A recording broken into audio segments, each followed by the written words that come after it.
every town on the road to freedom. Ride, yeah, I'm gonna ride over and over and on to the other side. Hey,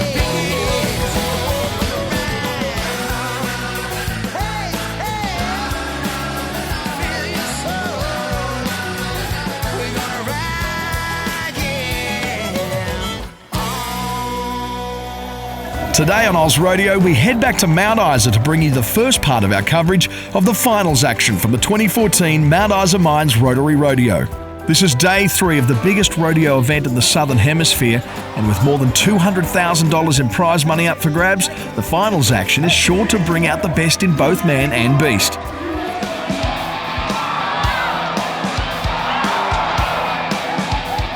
This year's event has drawn bumper crowds across the first 2 days of competition, with event organisers believing records could tumble if the trend continues. Here in Mount Isa, outside, good bucking horse. The stock have actually been the stars of the show in Mount Isa, with an outstanding performance so far, really outshining the Cowboys over the first 2 days of competition. I looked at the horse matchups over Friday and Saturday pretty closely in the saddle bronc and the bareback disciplines of rodeo, and really there could have been a lot of big scores, but the Cowboys just didn't do their job because the horses were too tough. The top competitors from each event are all gearing up to put on a show and etch their names in Australian rodeo history.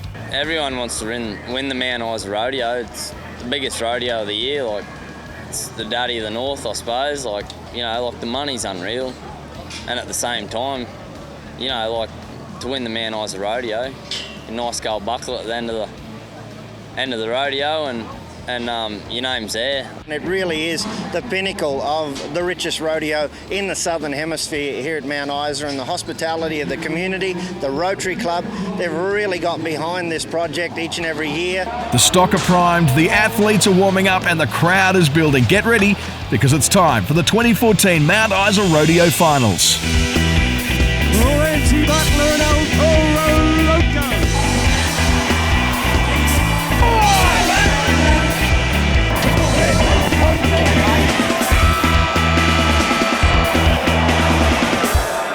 First up, we head to the ladies' breakaway roping final, where Stacey Wilburn was looking to make it 2 in a row after taking out the previous event in Cloncurry. The replay on the BSA big screen. Anna McPhee took her place atop the Mount Isa Mines chute. McPhee was quick out of the gate, managing a time of 4 seconds flat to give her an aggregate score of 8.45 seconds, and in the process laid down the gauntlet to the rest of the competition. Stacey Wilburn was the next cowgirl to take on the Mount Isa chute. Drops it out, drops it on. You bet she does. But it wasn't to be for the Cloncurry champ, as her calf stepped into the rope, meaning her time wouldn't count and her chances fell into the Mount Isa dust.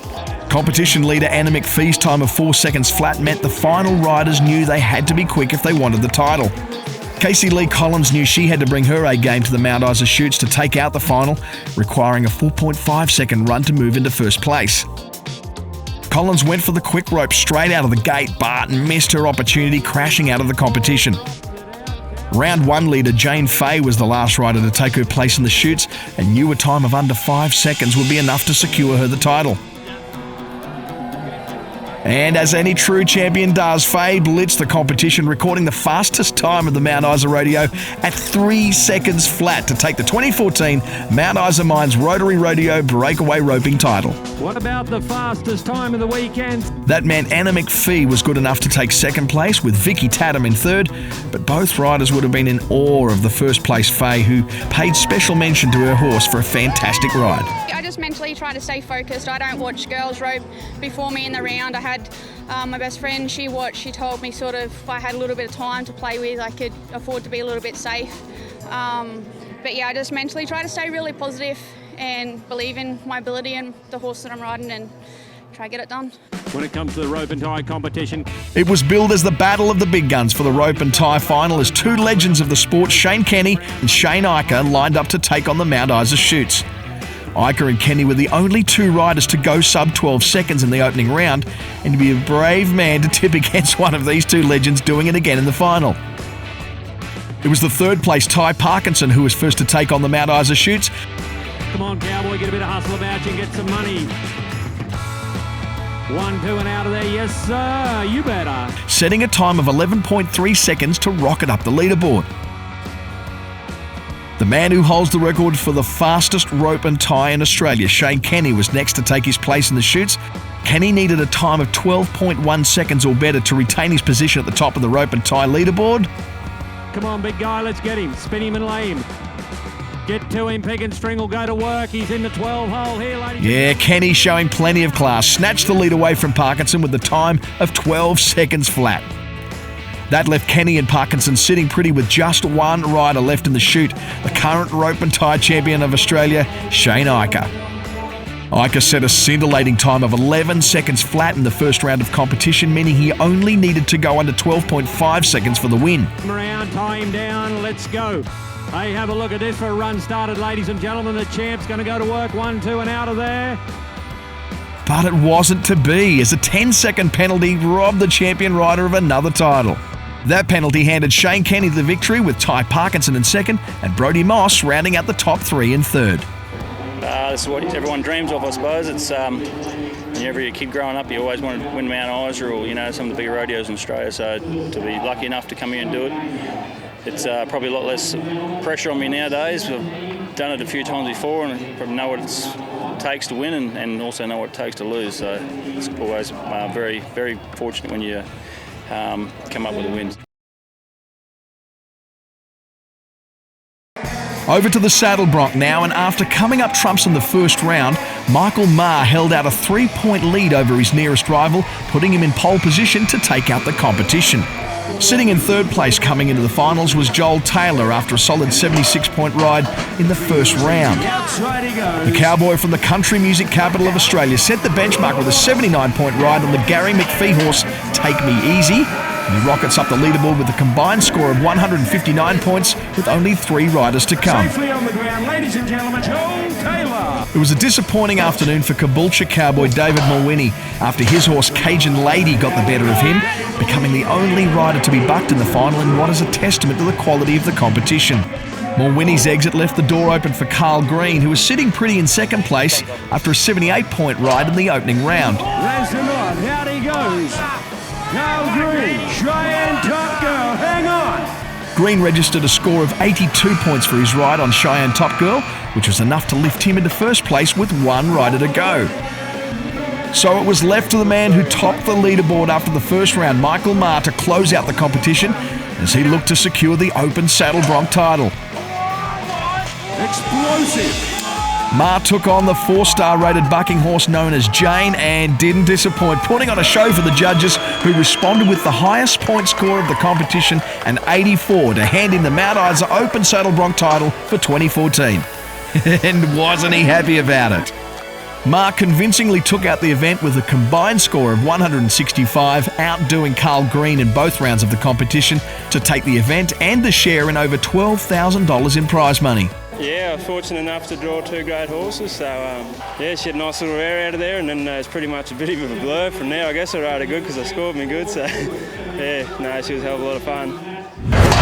The Mount Isa Mines Rotary Rodeo showcases the elite athletes of Australian rodeo, and the Bareback Finals were no exception, boasting the current and former champions, all with their sights set on the top prize. Dion Lane was sitting pretty on top of the standings after round 1 with a score of 78, but would have to step his game up another level to beat out what is a quality field of cowboys. Roma cowboy Jamie Howlett took on the horse they called Cheyenne Brave and knew he had to improve on his first score of 73 to challenge the leaders.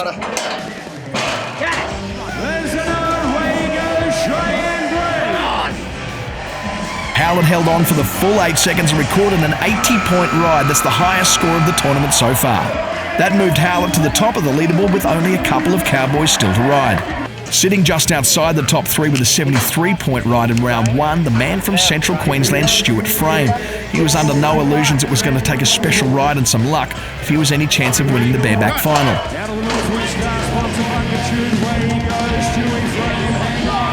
The former bull riding champion took on the horse they call Special K, hanging tough to move into second position with a score of 79 points. The last man out was round 1 leader Dion Lane, who needed a score of 75 to secure top spot. After dominating the first round, Lane's confidence was sky high. Bucket. Come on, buddy.